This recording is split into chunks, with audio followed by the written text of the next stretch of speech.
Welcome to Trinidad and Tobago Opposition's media briefing this Wednesday, the 24th of April, 2024. Correcting the record on the Couva Children's Hospital. Thank you for attending. We will begin shortly. In the meanwhile, please share the live.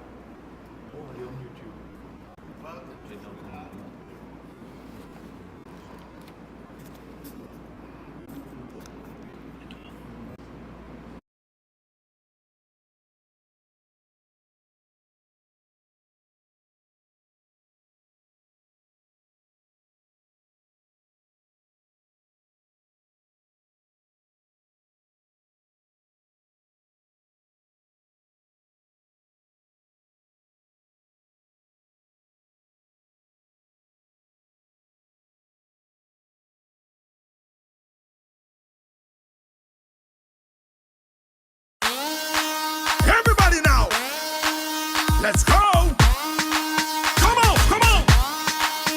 Hey! Whoa, oh, whoa, oh, yeah, yeah, yeah. Whoa, oh, yeah, yeah. It's time to make a difference. It's time to turn that page. We got to do the right things if we want brighter days. Cause things ain't getting easy and the road ahead is tough. It's up to you and I to make the madness stop. Every day the things getting harder, and every day the things getting rough. And every day they hike the food prices and they implementing more tax. For the sake of our twin nation and the youths of the next generation, let's stand united, show we're not divided. Let's show them now and send them a message now. Show them that we're the voice of hope. Send them a message now. Show them that our country ain't no joke. Send them a message now. Show them that we're the ones who care. Send them a message now. Oh, oh, oh, yeah, yeah.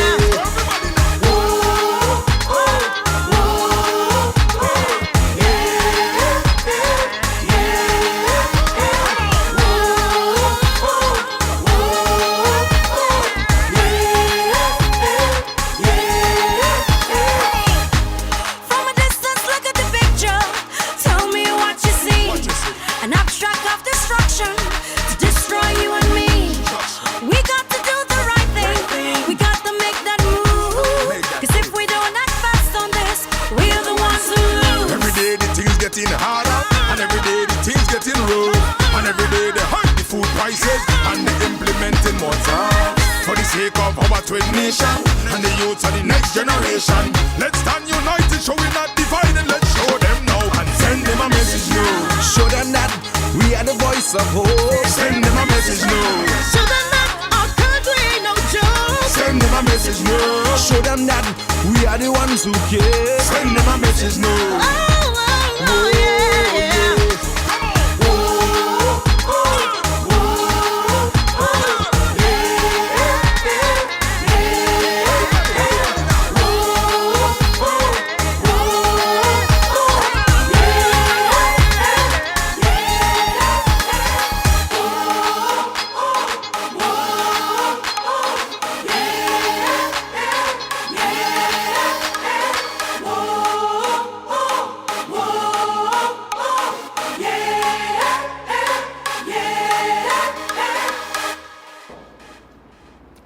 Good afternoon, members of the media, members of the viewing audience.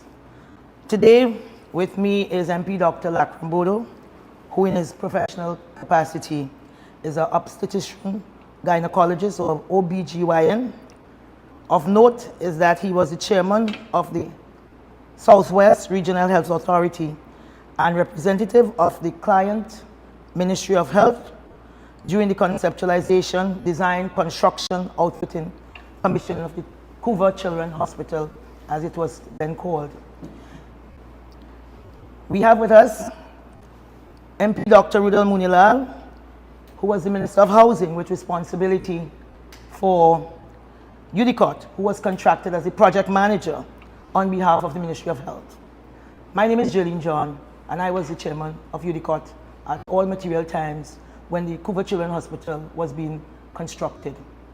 And we are here today primarily because of some comments placed into the public domain by the Minister of Health, Mr. Deyalsingh, yesterday evening, and subsequently a post on social media attributable to the Ministry of Health website, and basically calling whatever video that had been in wide circulation fake.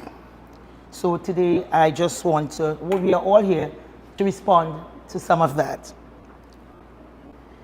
We are very mindful that we must guard against the tragic events that have brought us here becoming a circus, or worst, presenting Minister of Health Deyalsingh with the excuse or distraction he is desperately seeking as he plays fast and loose with the truth. Because today again we learned, based on media reports, that the unspeakable and unthinkable tragedy of babies dying, it continues.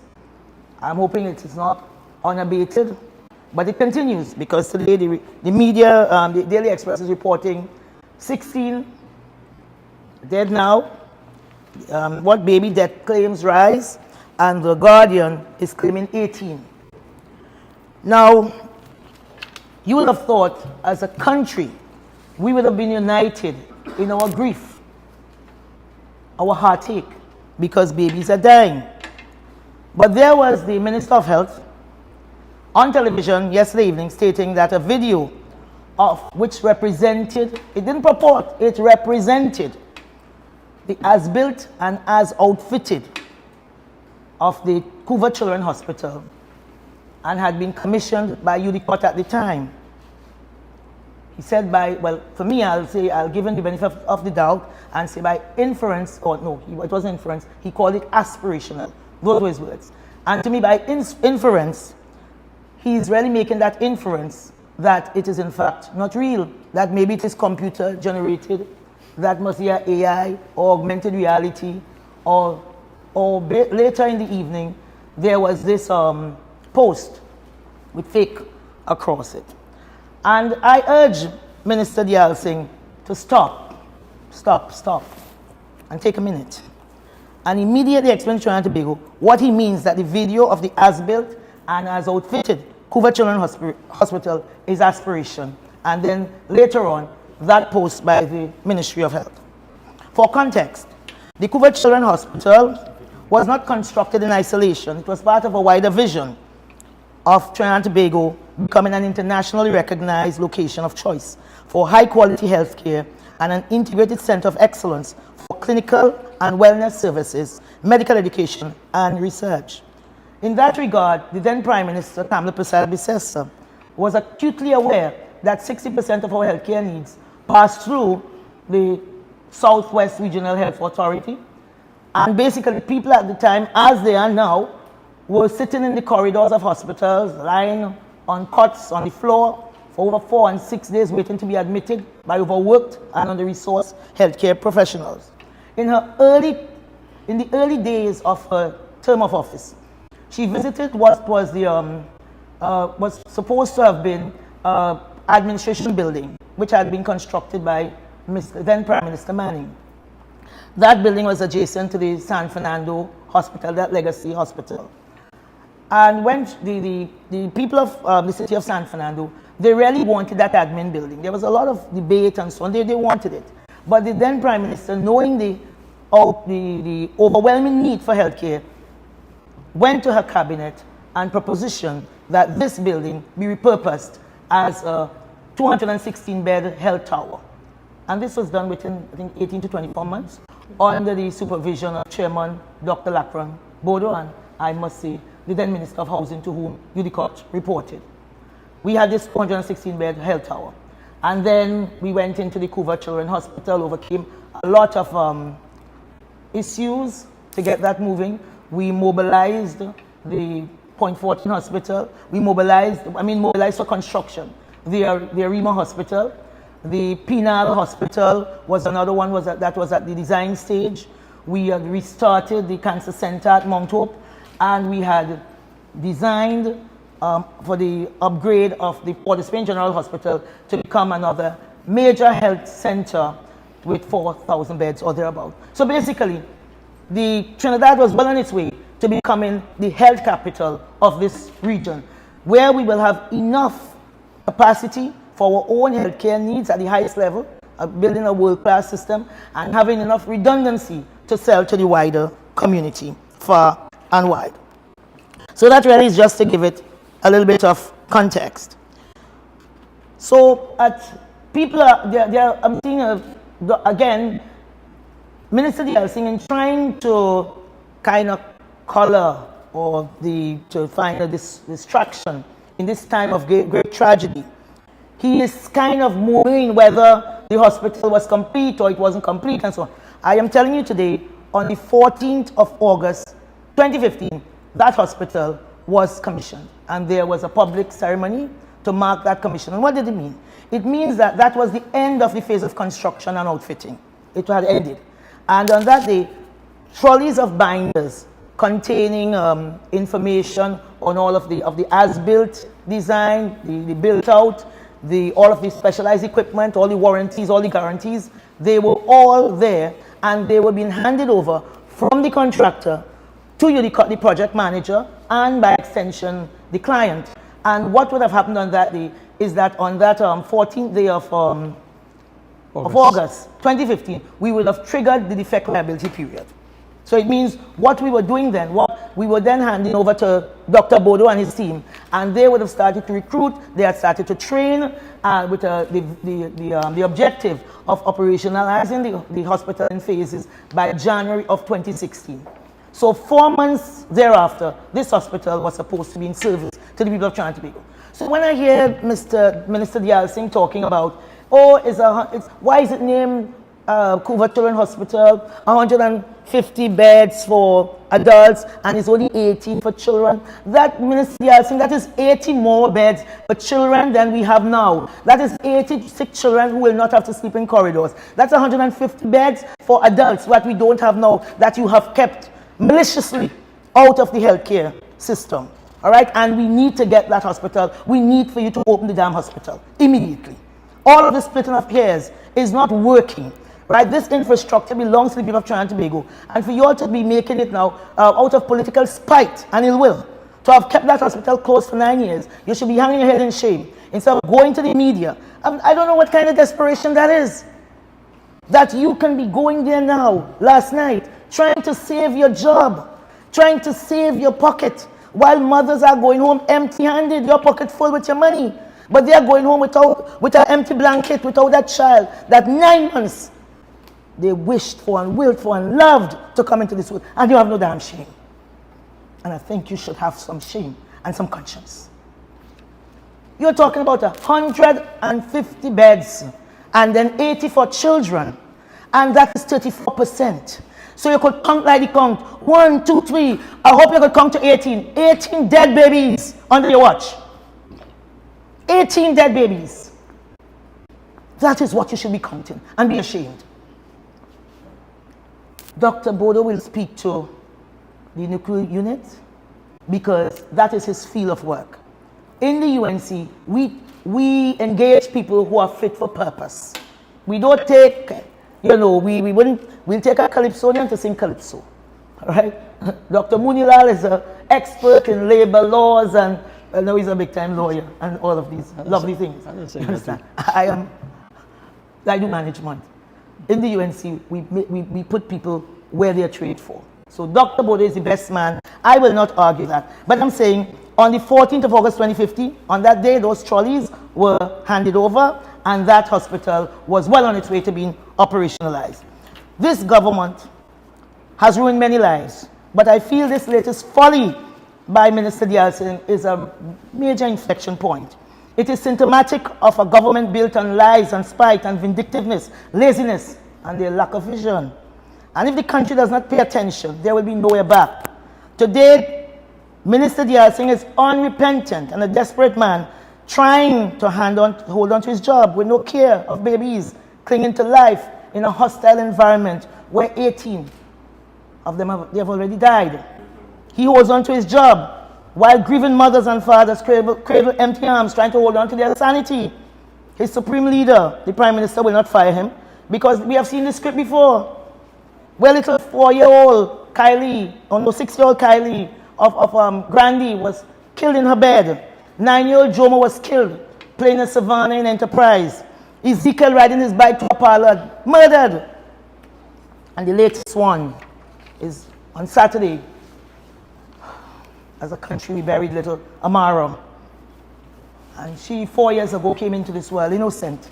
But she left. She came whole, but she left in 2 parts, with her head severed. How much is too much?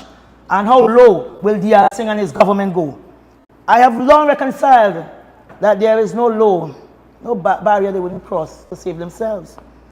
But even I was wrong, because with 18 babies dead, Minister Deyalsingh is on the television talking about why we calling Couva Children's Hospital, children when it's only 80 beds. Yes, it's 80 more than you have now. And you need every bed. People are, right now as we speak here, they are in corridors, lying down, over 4 days, sitting up in chairs, dying. This is 2024. This should not be happening in Trinidad and Tobago. And that is what you should put your attention and energy. And this thing you have circulating, that you're calling fake, is a lie, plain and simple. It's your lie. And the only question that needs to be answered today is why was this expensive and much needed infrastructure left to grow vine, as Dr. Moonilal would say, left for Corelli vine to grow on. What is aspiration is to wish for a government of conscience who cares that 18 babies have died. What is aspirational is the hope for a government who will feel compelled to, for once, level with the population and tell the truth and then take accountability. But no, you have an unworthy, incompetent Minister of Health telling the nation the hospital is a mirage. It ain't happen. Look at that. They misused the ministry, the website. Put fake news. What kind of people are these? This is a very dangerous man. He's not only desperate, he's dangerous. And it is wrong. And he needs to leave today. 18 babies is reported have died. I assure you, the videotape is a true representation of the hospital, the Couva Children's Hospital, as we proudly called it, as when it was commissioned on the 14th of August 2015. The mirage is the day that Deyalsingh will tell the truth. That will be the mirage. This misrepresentation of the facts, and as I said, it's the same attitude from the inception of this government. But their lives have caught up with them, but unfortunately, it seems as if they want to take the whole country down with them. So today I demand the truth and accountability from Minister Deyalsingh regarding the whereabouts of the millions of dollars worth of medical equipment provided to the Couva Children's Hospital. Maybe I can jog his memory because I've been hearing stories that some beds were taken to Cora. So where the other things went, we don't know. There must be accountability. This is an expensive piece of infrastructure. Why did you have to dismantle it? And they're going in there as if it's a parlor and everybody taking out a plum or what have you, or a biscuit. It's not like that. It's an expensive piece of specialist infrastructure built for and on behalf of the people of Trinidad and Tobago. I call for a thorough investigation into discrepancies surrounding the NICU at the Couva Children's Hospital, urging authorities to uncover the truth and hold accountable those responsible for any mismanagement or negligence. Mr. Deyalsingh speaks of aspirational. That modus is for the PNM. And I call on the media to speak truth to power because we are going to show this video right after I've completed my presentation. And you will see the media was there. The media told it twice. So why aren't you all putting out your footage and telling Deyalsingh I was there? I saw it. You know, there we had people like Keishan Haynes, Radhika De Silva, Kamal Georges, and many others, because it's twice that on the 7th of July, the then Prime Minister toured just prior to us commissioning, right? And then, of course, we had Dr. Moonilal and we had Dr. Bodo, the then Minister of Health. So I informed the country that the images that they have put fake across is not AI generated. They are real, and the minister and his health ministry need to stop using them as props for their desperation and do their job. I will now, later, just in a few minutes, I will ask you to look at the video. So there's an obvious contradiction between the minister's statement and the documented evidence of NICU equipment at the Couva Children's Hospital and Dr. Bodo will speak to that. And the minister should stop scapegoating or taking lightly the deaths of 18 babies. And now where his only concern is to save his own skin. And that we cannot and will not accept. If you look on social media, you will see that he has long lost credibility. There is nothing to hold on to. Kindly come out and tell the truth. What is required now is accountability. And I wish to reassure the public that the opposition is committed to ensuring transparency and accountability in healthcare delivery, advocating for the rights and well-being of all citizens. We express deep, deep sorrow and pain, and today stand in solidarity with families affected by the recent tragedies at these healthcare facilities. And the opposition is totally committed and pledge our dedication to supporting them and seeking justice on their behalf as we continue advocating for the truth and justice in the face of this great injustice. I thank you. We will now just play this video because we really need to get to the truth. What should have been just The new Couva Children's Hospital will offer critical medical care to both children and adults, with a 3-story bed tower dedicated to pediatrics and women's care containing 80 beds, and a second 3-story bed tower dedicated to adult patients containing 150 beds. From the moment you enter through the hospital's front doors, you will be greeted with the sights of a spectacular lobby flooded with natural light streaming in through the overhead canopy. As we venture past the reception area, the ground floor opens up into the pediatric clinic and children's rehab center located in the pediatric tower, and the adult outpatient clinic and pharmacy located in the adult tower. This is the pediatric waiting area in the pediatric outpatient clinic at Couva Children's Hospital. This area was designed to be fun and engaging with age-appropriate furniture to limit the anxiety of the guardians and those in their care. We're now taking you through a part of the pediatric outpatient clinic on the ground floor at the Couva Children's Hospital. This area has 11 examination rooms, which allow facilities for our doctors and nurses to undergo medical outpatient clinics and minor treatment and dressing. We believe that the management of emergency cases should be as least stressful on our staff, the visitors, and you, our patients.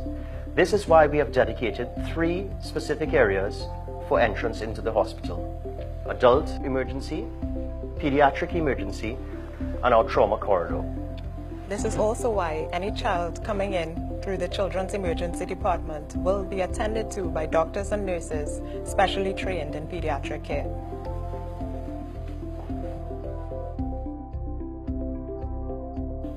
Welcome to the Pediatric Emergency Department at the Couva Children's Hospital.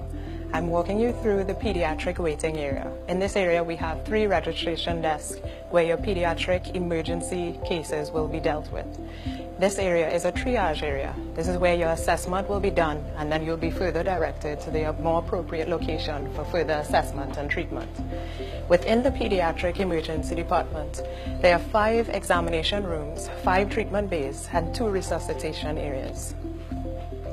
Let me show you a pediatric examination room.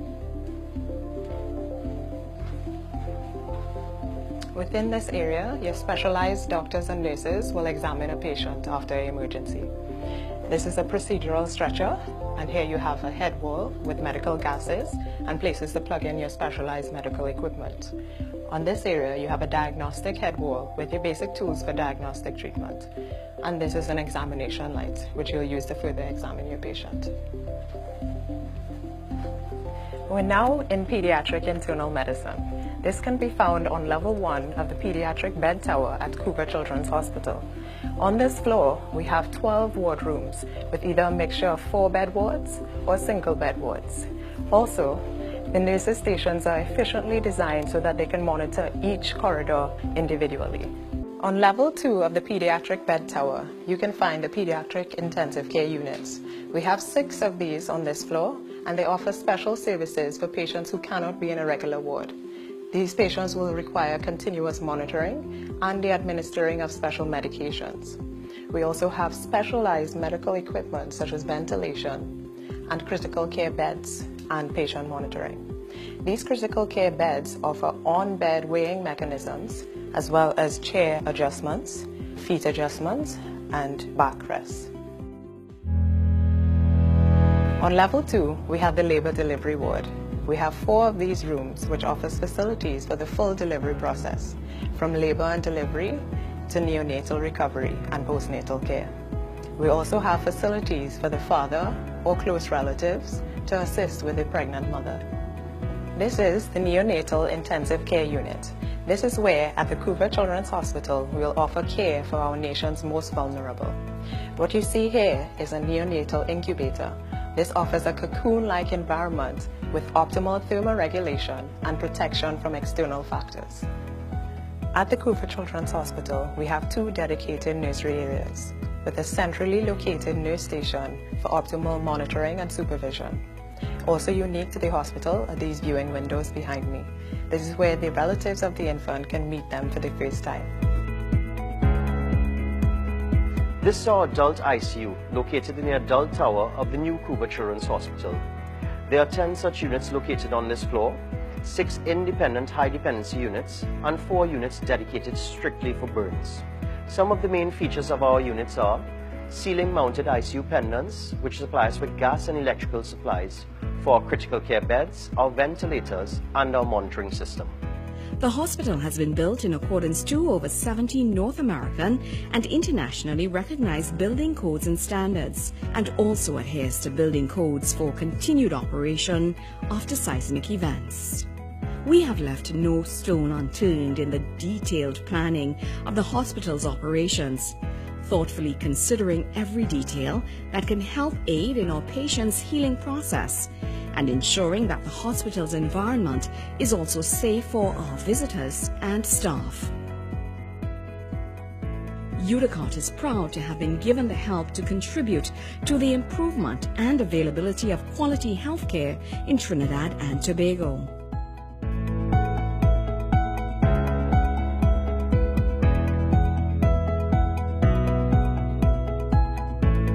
I had said when I became Prime Minister in 2010 that my projects will be not those in tall buildings, but the projects that I will concentrate on will be in schools and in hospitals.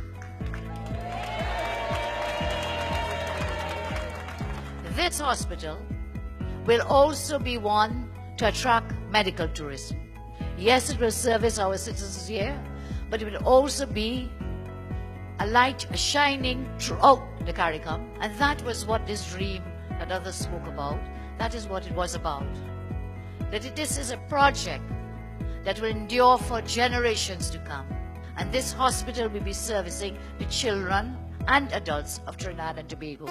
The ultra-modern Couva Children's Hospital now ranks as the newest beacon in medical advancement and innovation in Trinidad and Tobago, as we seek to vastly improve the delivery of first-class health care to our citizens, with special emphasis on our children. And now better positions Trinidad and Tobago as the region's first choice as a premier medical tourism destination.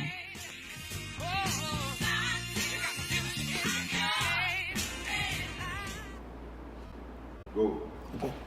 So, ladies and gentlemen of the media and population of Trinidad and Tobago, the hospital you just saw, that was not in New York, it wasn't in Berlin, it wasn't in Singapore, Dubai. That is sitting right there, idle, because of a decision taken by a very vindictive government. It is sitting there, waiting for the population of Trinidad and Tobago, burdened by having to squeeze up, sit down in corridors, dirty corridors, all dilapidated healthcare infrastructure for days, waiting for care. And because we have a government without any care, they have just determined that it must not open. And now Deyalsingh is busy playing the com. What is on the screen now is the actual then Prime Minister touring the hospital on the 14th of August 2015. That is not computer generated, because I want to cut off Deyalsingh from coming with that foolishness. You know, it's not AI. That is actually Kamla Prasad Bisesa on that day touring that hospital. If it is in what condition it is in now, I don't know. It is up to the media to demand at all. The same way we're very transparent to the media throughout the construction of that facility. Every piece of infrastructure built under the hand of the Ministry of Housing and UDCOT at the time. We're very transparent. Every month, you know, we used to be somewhere playing sign, seal, deliver, delivering another piece of infrastructure. So we urge the media, it is your duty now to tell the government in the same way the then government occasioned the tour through that facility, area by area, that you ask for a tour, ask to see it. You are part of this democracy and you have to be eyes and ears of the people so our citizens can see what they have done with their blood, sweat, toil and tears. You know that they just have it with vines growing on it at this point in time. So, ladies and gentlemen, look at the equipment. There you have it. Isn't that, Dr. Bodo, you will speak to that? That's a Burton. I think Mr. Deyalsingh was talking about it has no facility for labor. That's a Burton suite. I think the thing too sophisticated for Deyalsingh. That's the thing. He feels we don't deserve it. It's too nice for us. And facts are really stubborn things. You can't split it, you could twist it, you can't turn it. It is what it is. That is the hospital left there on the 14th of August, 2015. And the question is today, is not 150 for this and 80 for that. It is where are these equipment now? One, and then two, when are you going to ensure the hospital is fully operational? I think Trinidad and Tobago deserve no less, and that is all they should be coming in attendance. The schedule for the opening of that hospital. I really want to thank you. And turn you over to the eminent Dr. Bodo, who can speak to the that area that Deyalsingh is desperately trying to make one of contention. Thank you very much.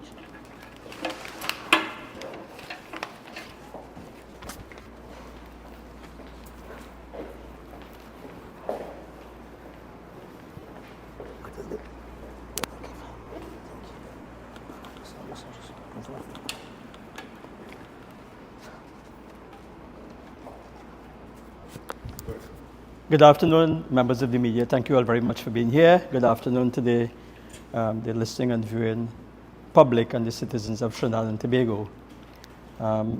As an obstetrician gynecologist, as one who looks after pregnant women and has been looking after pregnant women for the past 35 plus years, I again want to take the opportunity to express my deepest condolences to the parents who would have lost their babies at the NICU at the Port of Spain General Hospital. I am very familiar with the fears, the anxiety, you know, the hopes and the aspirations of pregnant women and the expectations they have. And of course, when such a tragic event occurs, it is with great disappointment. It leaves them with great disappointment and disillusionment. What is even more worrisome is that we started off with the death of 7 babies in 4 days, and now we're being told that the number is climbing. One newspaper claiming 16, the other saying 18. So before I speak further about this, what I call the saga of neonatal deaths at the NICU in Port of Spain, I just want to follow up on Senator John's contribution earlier in terms of the Couva Hospital, then named Couva Children's Hospital. And you know, I noted last week when another hospital was opened in Sandy Grande, the minister took it upon himself to make the public aware that when you open and you commission a hospital, all the services are not available right away to the public. And I invite the media to review that contribution by the minister at the opening, that speech at the opening of the Sandy Grande Hospital. And he's right, because when you open a hospital, there is a process that takes place. It's called a commissioning process. And when that hospital was opened on August 14, 2015, there was a process, there was a 6-month plan in place to fully commission the hospital. And that plan would have been made available to the government. Of course, they would have had the option to change, but I mean, what was shown in the video is what was left here. So, you know, members of the media, when the Minister came on the television last night, TV6, I really was hopeful, and I live in hope. As doctors, we live in hope all the time, of course. I was hopeful that the Honorable Minister was coming to speak and give the public some more information, give us an update as to what was happening at the NICU, at the Port of Spain General Hospital. But lo and behold, the Minister went about to say that the video circulating with regards to the facilities at the Couva Hospital was fake. I wouldn't go further into that. Senator John has, debunked that in a substantive way. But members of the media, ladies and gentlemen, as we speak at this current time, and the Minister went on to say that the hospital is 50% open. And I want to ask the question today, if you have 4 patients in a 230-bed hospital, how can that be considered 50% open? Granted, you have a few other facilities being operational, some diagnostic facilities, and we are told that some eye surgery is taking place, and other things are taking place. But the question that the population has to ask, and again, this is something that I invite the media to ask, is how can you claim that you're 50% operational when you have all of 4 patients in a 230 bed? In response to a question in the Parliament 2 Fridays ago, with regards to the number of COVID patients, we were told that there were 16 COVID patients. And why am I raising COVID patients? I asked where these patients are being housed, and I was told that some are at San Fernando Hospital and some at Couva. And we are told now that 4 COVID patients are being housed at Couva. So really and truly, a government that cares about the people and wants to optimize and utilize its facilities properly, surely would have found that it's time to move the COVID patients out of the Couva Hospital and let the Couva Hospital do what it was built to do. I just want to again reflect, Kevin, I don't know if you have that clip of the Minister making a pronouncement last night, maybe you don't, but essentially the Minister's pronouncement was that, yeah. Well, tonight the Minister of Health joins us with a concern. Minister Deyalsingh says he's troubled by the opposition UNC spreading untruths about a neonatal unit at the then-named Couva Children's Hospital. Good evening, Minister Deyalsingh, and thank you for joining us. Good evening, thank you for having me. Well, Minister, how can you clear up this issue? Sure. Thanks a lot. So, there's a 2014 promotional video put out by the USC, which is aspirational as to what Couva should look like. However, I'm dealing with facts. And as we navigate this difficult circumstance with compassion, let me give you facts. A user brief of 6th October 2014 spoke about everything about Couva. It spoke nothing about a NICU, neonatal, very young babies, under 28 days and premature. That's what a neonate is. Intensive care. Let's substitute intensive for aggressive, because these are the sickest, smallest, premature babies with immature lungs, developmental problems, and the inability to absorb food. The Couva facility never had this. These are young babies that must not be separated from their mothers. And Couva did not have an obstetric ward to deliver babies. So what? All right. So I wanted to address that. So the Minister's claim was that there was not a ward, there were no facilities to deliver babies at the Couva Hospital.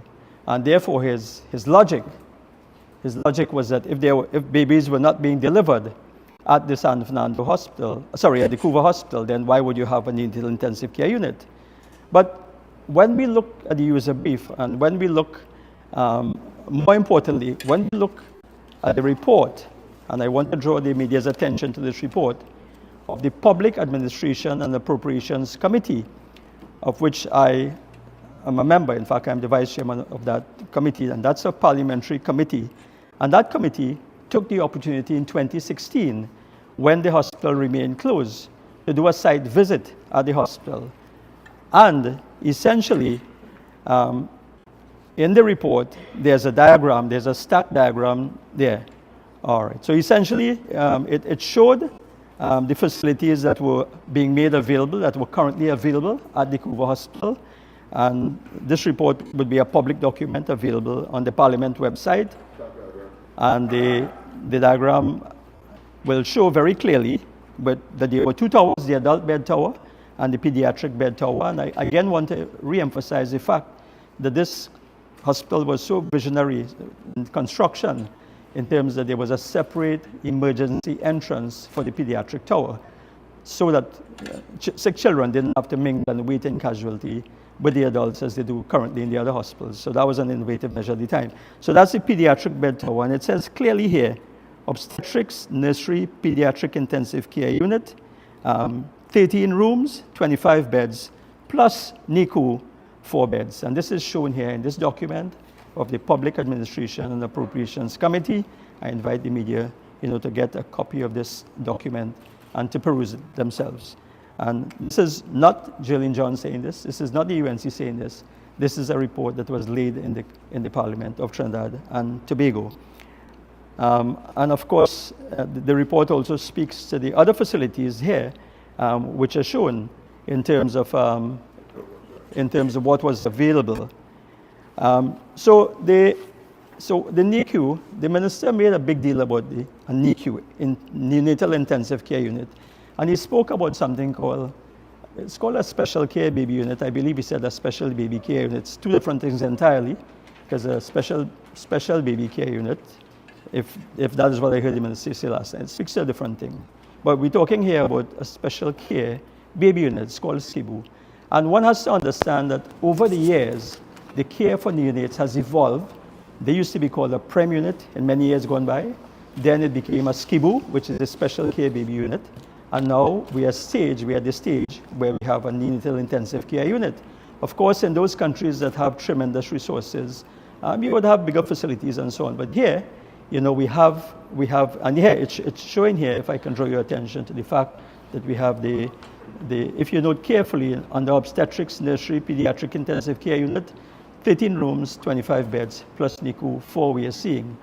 And the design of, so let me just talk a little bit about what is required for a neonatal intensive care unit. I agree, it's a facility where you have to provide intensive care for very sick neonates. But you require a cot, you require a ventilator, you require facilities, oxygen facilities and so on that can be hooked up. And most importantly, you require specialized nurses, and you require a team that can keep the unit sterile. And again, it saddens me to say and to think that it is the sterility aspect which broke down in the NICU. So the minister really should be focusing really on what has happened at the NICU at the Port of Spain Hospital. So to come and say that it's just a matter of playing with words, because the facility was there. Clearly, there was the intention and the facilities to back it up to provide a NICU, because the document from the PAC is showing there were 16 obstetric beds available. So why would we construct a hospital in Couva, in the middle of the country, and you have a patient in labor who is coming from Chaguanas to Couva and going down to the San Fernando Hospital and not be able to pop into the Couva Hospital, no pun intended, and deliver her baby there? So with that in mind, the arrangement was made and put in place for 16 obstetric beds, and I believe there are pictures as well somewhere available showing that there was a maternity theater, because if you are delivering babies, you have to have a delivery suite, and you also have to have an operating theater that is equipped to perform emergency cesarean sections. So the evidence is very, very clear there in terms of, and the floor plan as well. I mean, I can make this available to the media, that shows the obstetrics unit. It shows that there are 4 beds available with the pediatric intensive care unit, which could also be used in time if need requires to be converted into a NICU as well. So I just wanted to debunk that argument. There's a lot more that can be said about this, But just to re-emphasize the point that the NICU was provided for and the equipment was shown. Whether that equipment is still there, members of the media, I am not in a position to say. And again, it would be instructive to see whether that equipment is still there or has been moved from that hospital. I'm told by colleagues and others that some of that equipment has been moved to other facilities. But again, that is incumbent upon the minister and the ministry to explain what has happened to that equipment. So I just wanted to debunk the pronouncement by the minister last night that there were no facilities available, and to say very clearly that there were facilities available for delivering pregnant women at the Couva hospital. And in the understanding that sometimes babies may born and require intensive care, that the provision was made for the NICU and also the pediatric intensive care beds. Ladies and gentlemen, members of the media, I just want to close with a comment on the PAHO report. I note a press release from the Ministry of Health today saying that giving the names of the 3 individuals who have been appointed to the committee. I haven't had a chance to do any full research, but I noticed one would be a specialist from the USA, another from Uruguay, and one from Barbados. And I believe the person from Barbados is the head of the Neonatal Intensive Care Unit in Barbados. So I want to say that I look forward to the report. I also call upon the government, and we on this side would call upon the government to make the report public. But I also want to make the point that for this report to be useful, not only for the public, not only for the parents who have lost their babies, but for the progress of neonatal care in this country, that it has to be a proper report. In other words, the committee must have access to all the facts, all the events that took place, and I call upon the government to ensure that all the resources are provided to this committee. And today I'm seeing in the newspaper an article relating to the 18 deaths and a concern raised by the head of the Freedom Law Chambers, speaking to the derailing of evidence with regards to what is happening even before the investigation has commenced. So I hope that this is not true. I hope it is not true, that blood bank is being sterilized and, and equipment that could have been, and facilities that could have been the source of infection is not being moved away. Because if we are to get a true result, all of the facts must come to this committee for us to be able to move forward. I close, with saying thanks again to the hard-working doctors and nurses at not only the NICU at the Port of Spain General Hospital, but to the other 4 facilities throughout the country. I worked for 15 months in the neonatal intensive care unit. I know what it is, what kind of work is required, what kind of determination and dedication is required. But I also know that as doctors and nurses and other healthcare workers, if you are not provided with the proper resources to do your work, then things can happen. So again, that has been an issue with this government in terms of the provision of resources. And again, I invite the media to investigate. There's an allegation that a boiler at the Port of Spain Hospital has been non-functional since May of 2023. So ladies and gentlemen, we are saying that a boiler which produces steam for sterilizing equipment, for sterilizing linen and so on, has not been functional for the past 15 months. And therefore one has to wonder whether this non-functioning boiler and the fact that because of that, linen, equipment and so on had to be moved around to other facilities, St. James, the Mount Hope and so on, whether that could have provided a source of contamination. But I'll say no further on that. I'm sure that this is in the public domain, and I'm sure that the members of the committee will take all the steps necessary to produce a report that will be useful for us to move forward in terms of providing much needed and necessary care to the ones who need it most, the ones that are most vulnerable, the babies in their first 28 days of life when they're the most vulnerable. I thank you, members of the media, ladies and gentlemen.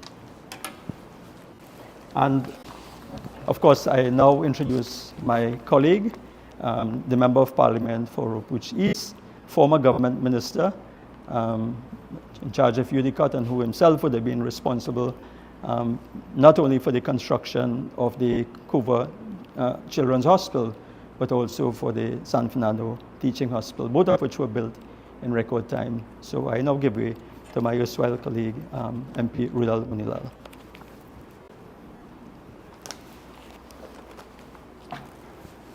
Thank you. Thank you very much, Dr.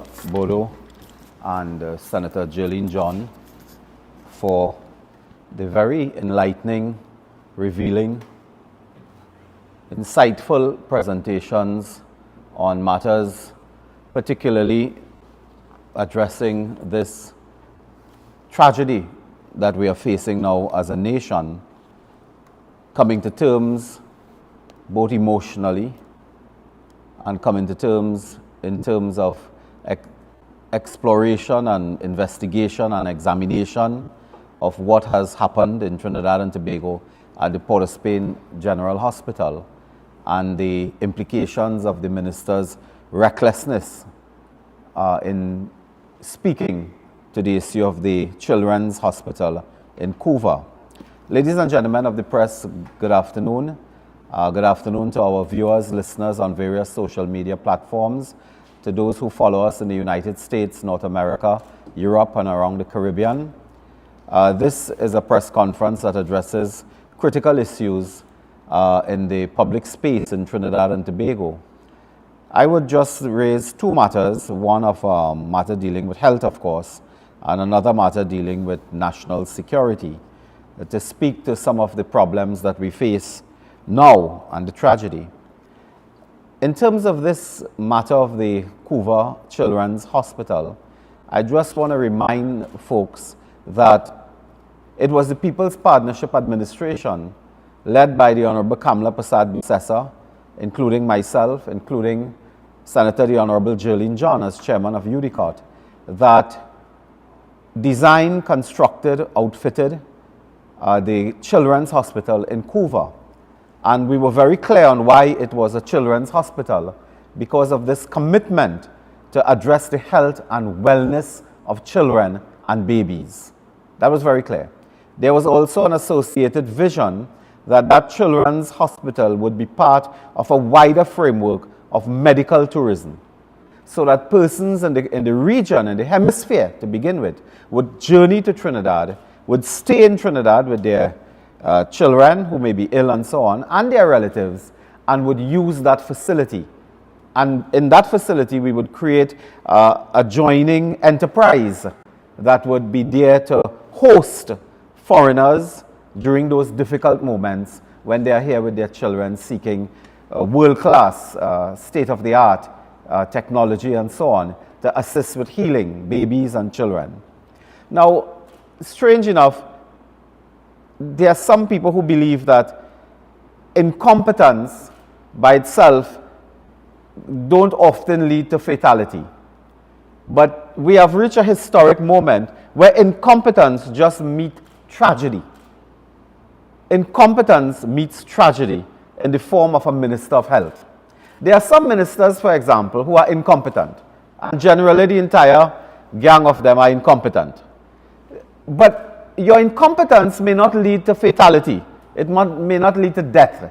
I don't know how a minister of tourism could necessarily lead to a fatality, a minister of culture, a minister of not even works and housing. Yes, you can cause suffering, you can cripple an economy, but you may not necessarily lead to a fatality. The minister of health is in this position where his incompetence can lead to fatality. So too the minister of national security. And today I ask this population, between a sleeping Hines and a waking Deyalsingh, which appear to be worse? I think both are guilty as charged. If Hines is sleeping, he's dangerous. If Deyalsingh is waking, he appears more dangerous. And this is where we have reached. Incompetence meets fatality. And regrettably, we are at that juncture now. I will not add to anything Senator John said, and I will not add to anything MP Dr. Bodo said, because it is not necessary. They have made their points in a very compelling manner, so I'll not repeat that. I will just want to make one statement on this item that the Ministry of Health purportedly placed in the social media. I am seeing before me a note purportedly sent by the Ministry of Health, Trinidad and Tobago. The public is advised that the video currently circulating on social media, I think it will be on your screen as well, purporting to be the NICU and ICU of the then Couva Children's Hospital is fake. Now, assuming that this is a real post, and this itself is not fake, I would like to indicate to the Permanent Secretary in the Ministry of Health, I believe is Mr. Asif Ali. I would like to indicate to the Chief Medical Officer, I believe is Dr. Parasram, and I'd like to remind the Minister of Health that there is an offense, a very serious offense, called misbehavior in public office. And that offense, to remind you, speaks to this. A public officer acting as such who willfully neglects to perform their duty and or willfully misconducts themselves to such a degree as to amount to an abuse of the public's trust in the office holder without reasonable excuse or justification commits a criminal offense. Now, if the Permanent Secretary, who is under the Integrity in Public Life Act, a person in public life, if that Permanent Secretary and Chief Medical Officer had anything to do with that posting, they can well be guilty of misbehavior in public office. Because they ought to have information.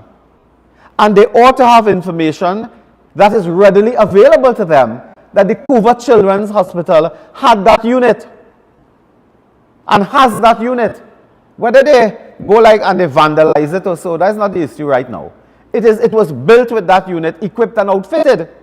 And the Permanent Secretary and the Chief Medical Officer are in offices that allow them to have that material and that information. And if they are part and parcel of that posting by the Ministry of Information stating that it is fake news, that the NICU unit exists at Couva, they may well be treading on a criminal offense. And all I ask the goodly gentlemen, both are gentlemen, is please put in reverse gear and go back. And go back. Do not tie up yourself with Deyalsingh. Deyalsingh is on his way out. You may still want to remain in. Do not tie up yourself with the politics, the raw politics of Mr. Deyalsingh. So the Permanent Secretary in Ministry of Health, I ask you, the CMO, are you part of issuing that social media posting? And if you are, be very careful of what you do. Do not become a political puppet to Deyalsingh. You may find yourself in hot water, and it may not be sterilized. I say no more on that matter. Members of the press, this matter of the Couva Children's Hospital, occupying our attention and so on, very serious. We are now being told that it may be 16, it may be 18 babies. And they have left this hospital practically closed as a children's hospital, arguing how much better it have for children, for adults. But I want to remind you as well, this is the MO of the PNM, the modus operandi. Do you recall there was a school called the Beach High School, constructed by the Pandey administration, by the same Kamla Prasad Bisesa as Minister of Education. And they left that school closed for 9 years. 9 years, effectively 10 years. The Beach High School, Imbert said it was built for Dwen and parrots and so on in the bush.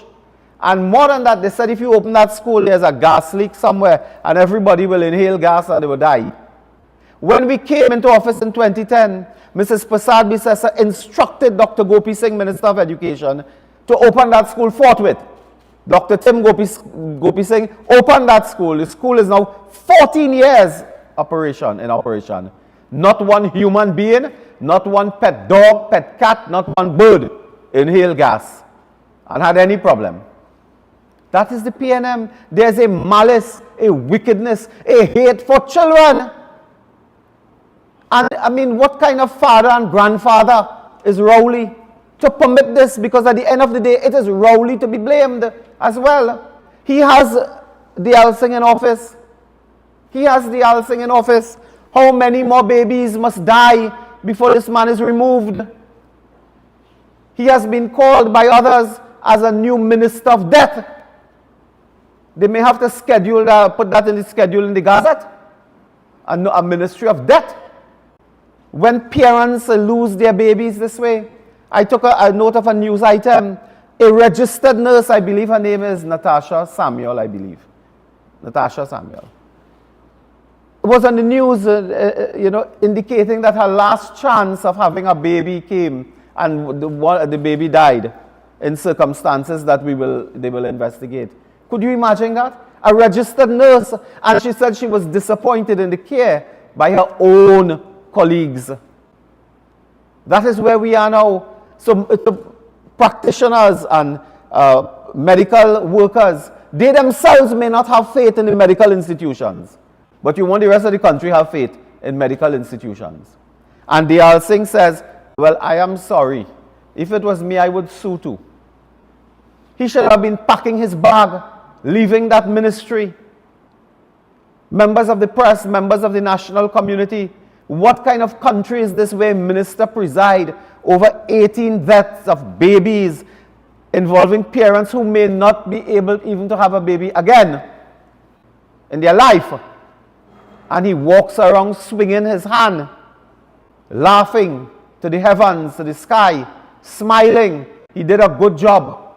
When this happened, his first reaction was, well, a few babies die, many more they'll be born and they live. That's like a man telling you, don't take on the airplane that crashed that killed 300 people, because plenty of airplanes land safely. That is what happened here. So Deyalsingh must take responsibility. We constructed the Couva Children's Hospital, and we call it Children's Hospital with a reason. I was part of a delegation, including Senator John and others. We went to Shanghai in China, because Shanghai International Construction was building that hospital. We did a tour of a children's hospital. And the children's hospital is designed for children.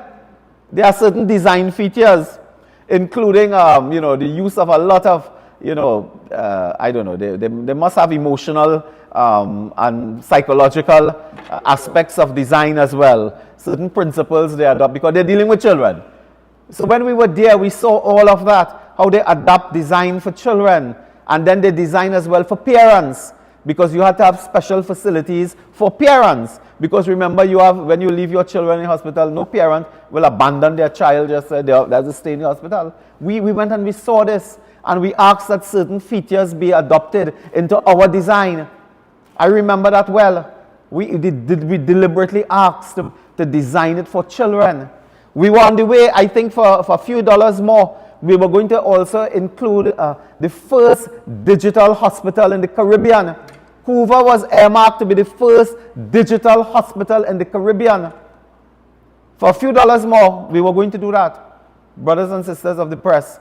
And look where we are today. It is closed. When I saw the depiction, the video earlier after Senator John spoke, and I want to remind you, the video is there. It will be on social media. This is not Cleveland Clinic. This is not John Hopkins Hospital. This is not Toronto General. This is Children's Hospital in Couva, Trinidad. That is it. You look at those pictures and you think you're watching House on TV. I think the hospital looks something like that, where House operates. But this is Couva. You have the state of the art and you close it down because what? The UNC, the partnership built it. That's what they did. And then children died. And then you come to lie and say, well, there's no facility for that there. A doctor, a biomedical technician, and so on, touring the hospital. Members of the press were there. And today I repeat this call that Deyalsingh should facilitate and ensure that members of the press, the media, tour the Couva Children's Hospital tomorrow. And for good measure, that tour should also include the Member of Parliament for Faizabad, then Chairman of Southwest Regional Health Authority, Dr. Lakram Bodo, and Senator Jearlean John, who are both members of Parliament. Both members of Parliament today should be included in such a tour with ministry officials, and of course, not an opposition tour, ministry officials, but the press must be invited. Go and see for yourself what has happened to that Couva Children's Hospital. So and they all were there. They were members of the press, we recall, on those tours. I don't want to call the members of the press name. They know who they are. They know who they are. Anybody permit me to call their name, I'll call it. But they know who they are. They went on a media tour. They must now stand up and say they were there and what they saw. They have the footage. They have the pictures from the tour. Why are members of the press pretending that they don't know? Why? Why are members of the press pretending that they don't know? Why are they pretending that they don't know and they don't want to call out Deyalsingh and say, hello, we were there. There is the facility, the intensive care facility for babies. Hello, there is a ward for maternity and so on, pregnant mothers to go and deliver. There is a ward.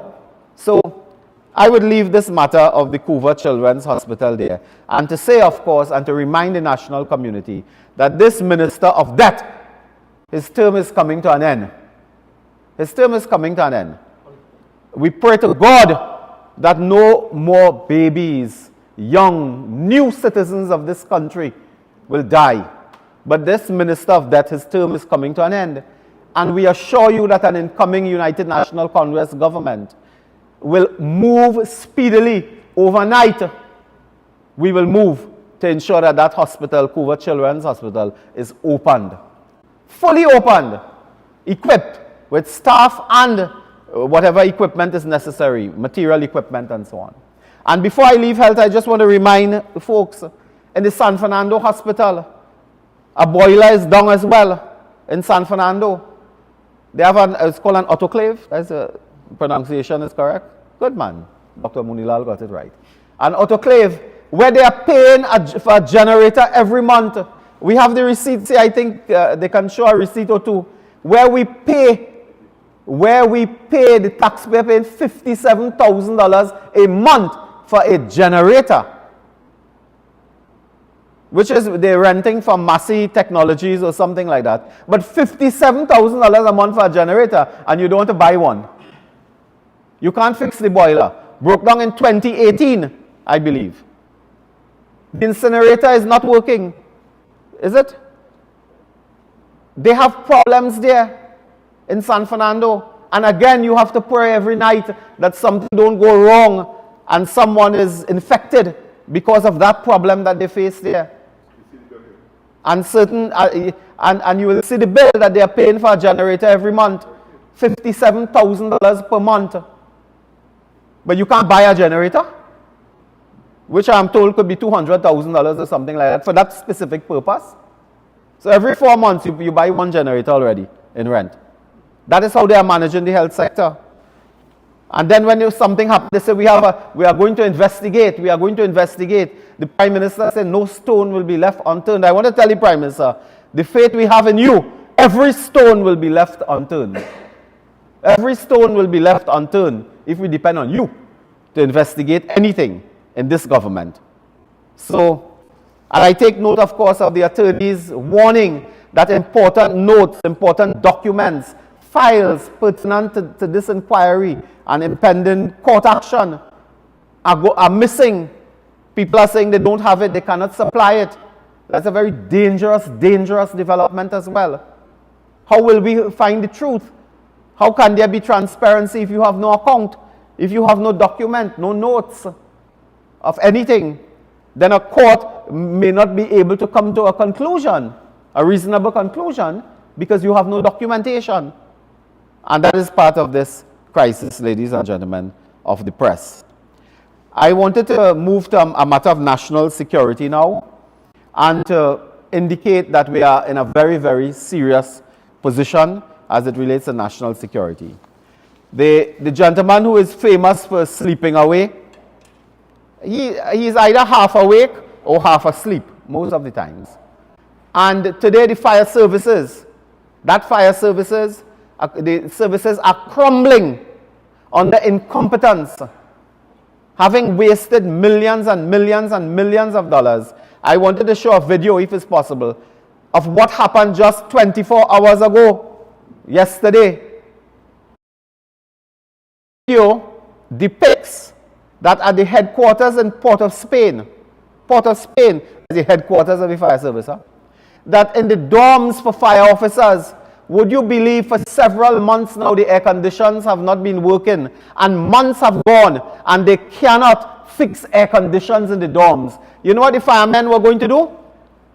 24, 36 hours ago, they were going to walk out of their jobs. They were going to walk away and leave the building and the equipment and so on abandoned. Could you imagine if there's a fire in that district or region served by the headquarters along the corridor, Port of Spain, Diego Martin? What would have happened? What would be the disaster? And they took their beds, or cots as they call them in dorms, and do you know they lift it up in the middle of the night and brought it down on appliances and so on, and they set up the bed next to the fire appliance on the ground because they said they couldn't sleep in their own dorms. They were not comfortable. They were not comfortable. So when you look at the pictures, and I believe the viewing audience are seeing the video, is it true? Fire brigade. You see in bed. Now what is that? This is Trinidad and Tobago. That looking like some emergency situation after a natural disaster. Cots are lying on the ground next to the fire appliance. So when the fire appliance have to go out now in an emergency, you have to wake up the man who's sleeping. Look. You have to wake up the man who's sleeping and move he and the bed out so the fire brigade could leave. That is what is happening. Look, bed behind the fire brigade. That is Port of Spain. And point 14 they were going to open, and without stating any proper reason, they cancel. Is it because they have not secured equipment? They have not secured the tenders. They have not secured critical equipment for the fire service workers, the fire officers. Look at that. I mean, Trinidad and Tobago, look, bed behind, in front, at the side. Look, car passing on the road. Fumes, carbon monoxide and so on, fumes emanating from traffic. And the fire service officers have to sleep there. Yeah? When they are there, there's a next element that the fire service officers have raised. They could be robbed.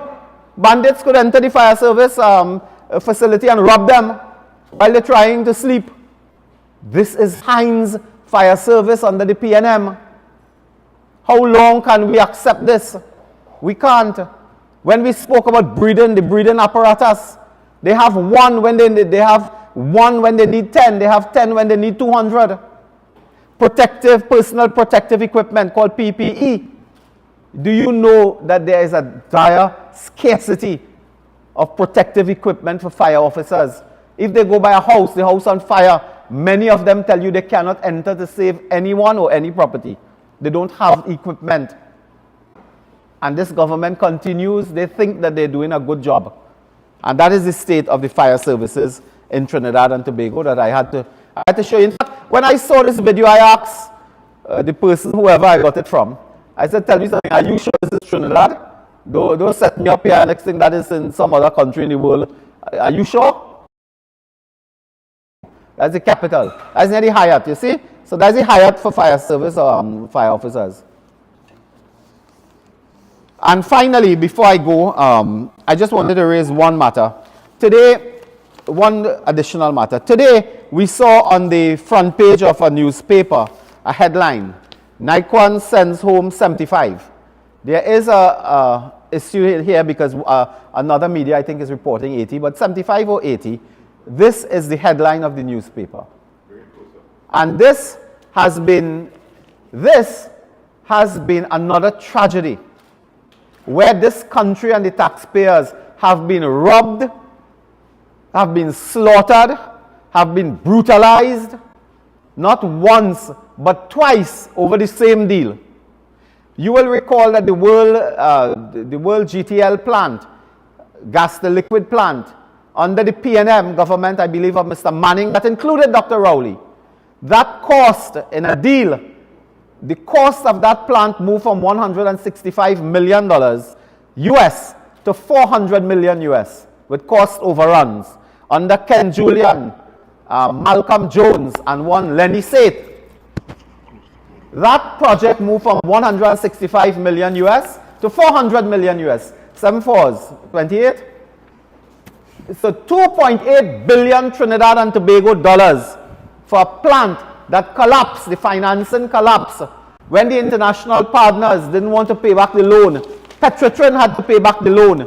And Petrotrin had to pay between the loan and the interest almost $5 billion. And that crashed Petrotrin and the energy sector in Trinidad and Tobago under a Manning administration. Dr. Rowley comes now, we closed down the refinery. They mothballed the refinery. You know now they're mothballing Nikon. Why don't they mothball the PNM? I think we should mothball the PNM in the next election. That's a nice term. Put them in the same state, you know. But what is instructive here is when Dr. Rowley opened this Nikon plant on March 8, 2021, hear what Dr. Rowley had to say. And I quote, "The government is expected to receive $2 billion in taxes and statutory payments over the life of the project. Nikon's investment represents the first major private investment in the downstream energy sector in recent times." He Rowley said that on March 8, 2021. Well, all fall down. Nikon has gone the same way as Sandals, has gone the same way. But unlike Sandals and Scandals, this took away money. Because in this deal, a plant that cost the taxpayer 400 million US or 2.8 billion TT was sold to Nikon, a fellow named Ainsley Gill. We know him well. The less said, the better. He calls himself the chief visionary officer, you know, not chief executive officer. We didn't have a vision to see this coming. He's the chief visionary officer in Nikon. But we knew him, he was a lobbyist in Washington. All of us knew him. We put on jacket and tie and meet him. Came down here, told them he opening plant and so on, went and secured money. The government gave away this 2.8 billion for 35 million United States dollars. Right? Which is about 200 million TT or so. So they gave it away to him on the understanding that the government will hold shares and will get the profits from this great deal. What profit we get now? There is no profit. They're going into receivership. And I like the term they use when they take all the money and gone, you know. They say, well, we're sorry to tell you, but we are in the asset preserving silent mode. That means we bust. I mean, what language? We are in the asset preserving silent mode. Now, if you say that in a parlor, that means the parlor closed down. Huh? So I want to tell you one or two people selling at the side of the road, anytime they close down, they're in the asset preserving silent mode. They said that they are mothballing the gas to liquids plant. But what is instructive is in this deal, they still owe the taxpayer and the government 21 million United States dollars. So another, let's say 7 to 14, another 150 million TT dollars gone. Look how we're talking now. 150 million TT dollars gone in what Nikon owes a state company for gas. 35 million US. We don't know if the government received that yet. We have to ask that question. We don't know. 35 million you sell it for. Is worth you did pay in loan $2.8 billion for it. And that is how the money has gone and squandered and been squandered. Dr. Rowley has nothing to show. All the traveling, when we raise the issue of his traveling, he said he gets $17 billion traveling. Which 17 billion? Where you get that? Where that come from? We asked him, tell us where it come from. What investment you attracted in traveling? When he travels, he go to Australia to buy boat. When he travels, he go to boardrooms all over the country to talk and play golf. Boston in Ireland, he went recently. He was Boston, he went to Ireland, I believe, for vacation, and he played golf in the PGA golf course that will host the upcoming Ryder Cup. So that's a big thing for the Prime Minister, you know. He played golf on the course that will host the Ryder Cup. Well, hallelujah for that. We're happy. But that doesn't bring any investments. That doesn't create any jobs. And the Nikon is another scandal that we must investigate. As soon as we return to office, we have to pull the book and investigate Nikon and that secret deal they made with Ainsley Gill and others to see how we can recoup some of the losses involved in that. So those are some of the issues I would raise at this time. I don't know if we have other matters to raise, but some questions could be asked as well for us to answer, I believe. So I will leave it at that point unless there are some other issues to be dealt with. Thank you very much.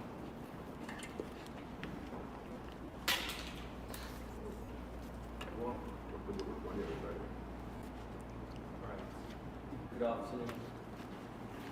Good afternoon, members. Jesse Ramley, CNC3. Dr. Boonilal, you alluded to a phrase in your presentation. It's a matter of playing with words, and you were referencing Minister Deyalsingh and his pronouncements as it pertains to the NICU.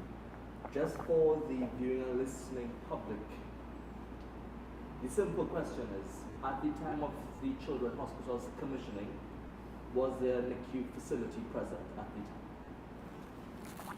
Yes, thank you for that question, and the simple answer would be yes. Now, during the press conference, I would have messaged the minister just to find out from him as well.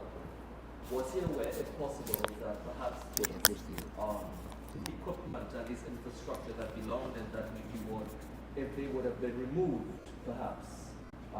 He said, to the best of his knowledge, no. Do you suspect that these equipment and infrastructure that would have existed then, they would have been removed as a matter of fact? I have been told, I can't say reliably informed, but I've been told that some of the equipment has been moved from the Couva Hospital to other facilities within the other healthcare facilities.